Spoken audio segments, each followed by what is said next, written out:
Suddenly, the pain became unbearable, but I was doing my best to get through it calmly. I kept looking into my husband's eyes and I kept reassuring him that everything was going to be okay, but I think I was saying that more to myself than to him.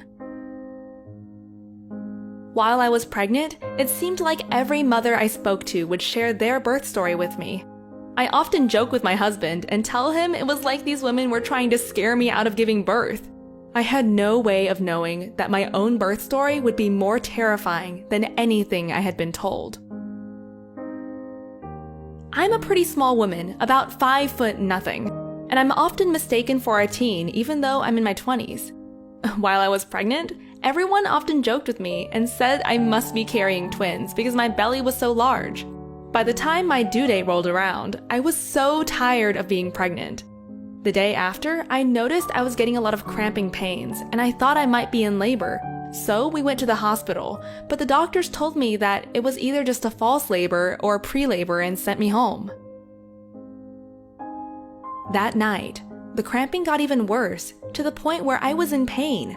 But I was too afraid to go to the hospital because I didn't want to get sent home again and waste my husband's time driving me to the hospital and back.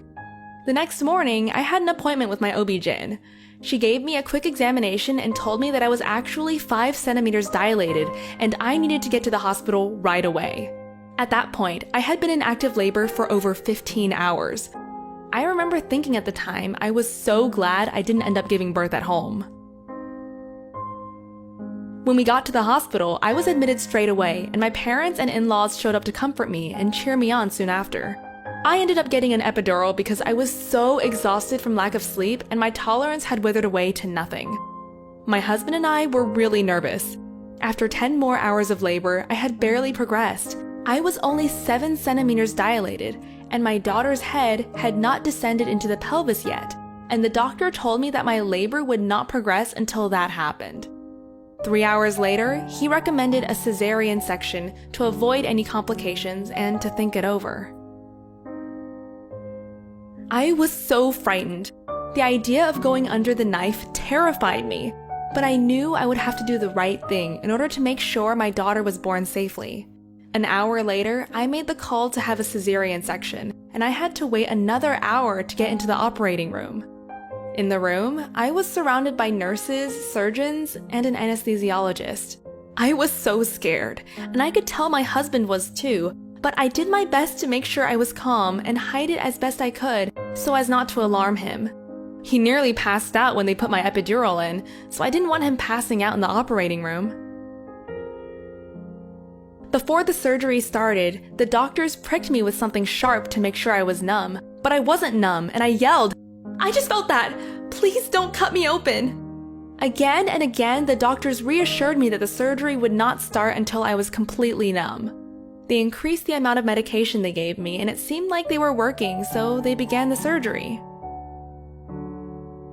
As the blade slid down my stomach, I could feel it, but at the same time, I was dazed from the medicine, so it wasn't that painful, and I put it down to more being able to sense it. Suddenly, the pain became unbearable, but I was doing my best to get through it calmly. I kept looking into my husband's eyes, and I kept reassuring him that everything was going to be okay, but I think I was saying that more to myself than to him. They made a second incision to widen the area because my daughter was so large. At that point, I couldn't contain myself anymore. The anesthesiologist tried administering some gas to knock me out, but I squirmed away from the oxygen mask because I did not want to miss my daughter's birth. Even the sensation of doctors moving my daughter around so she could be in the right position to remove her was unbearable. It felt like it went on forever, but they finally got her out. I didn't get to see her because there was a sheet in the way, but I heard her crying loudly. At that point, I managed to breathe a sigh of relief because I knew my daughter was healthy. After she was removed, the doctors needed to remove the amniotic sac and the placenta. This, by far, was the most painful part of the surgery. It felt like I was being stabbed repeatedly. I started screaming again, and I was pleading with them to stop the surgery. I told them I couldn't take the pain anymore. At this point, this is where my memory gets a little hazy. The doctors didn't know it at the time, but I was having a bad reaction to one of the painkillers they gave me. I guess 1 in 1,000 people are allergic to this specific painkiller. I started fading in and out of consciousness. I remember little bits and pieces, like when they were fishing a needle around in my wrist to do a cardio test. I remember them checking my stomach to make sure my uterus was shrinking back into place correctly, whilst I was trying to fight the nurse off that was doing it. Each time I faded out of consciousness, I was convinced I was dying from blood loss or something. I would be laying there as the pain began to fade and everything around me went black, and I would think, this is it. This is where I die.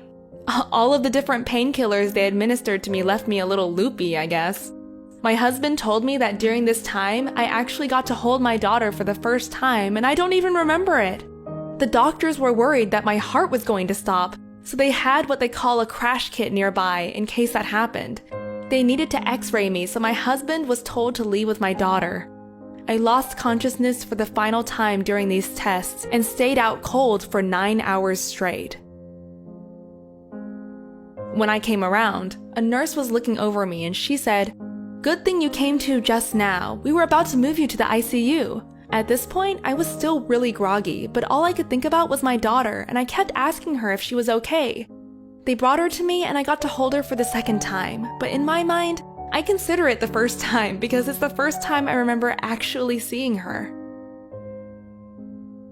I couldn't believe this was my child. She was so large, she looked like a 2-month-old baby. I asked her how big she was, and they informed me that her birth weight was 10 pounds and 7.8 ounces. I was shocked, to say the least. She also had a thick head of dark brown hair, just like mine, and to me, she was the most beautiful thing in the whole world. I think I was crying and sobbing the entire time they were wheeling me away from the operating room to the room I was staying in. After we got discharged from the hospital, I would have recurring nightmares about the surgery and losing consciousness after it. When I would try to talk to people about it, they would just tell me to just be thankful my daughter was born healthy and forget about the fact that her birth was so traumatic to me. This bothered me because I am very grateful that my daughter was born healthy, and I always have been. Those comments also made it harder for me to deal with how I felt a lot of guilt because of it. I've had to learn how to put my foot down with people every time someone makes a comment that minimizes my experience or tries to make me feel guilty for being scarred. I don't think they are doing it on purpose, but I have to tell them how these comments make me feel. I've also had to ask family members to not bring it up so much or tell other people about it because I hate being asked questions about it. I'm still dealing with those events. So much so that I skipped my 6-week checkup after my daughter was born because I was so afraid. This pushed me into seeing a professional about it. Now, the only thing I regret is not asking for help sooner. The nightmares have nearly gone away, but I still have nightmares sometimes when people bring it up or something reminds me of it. I just hope that one day I will be able to put this behind me and enjoy my time with my family like I'm supposed to.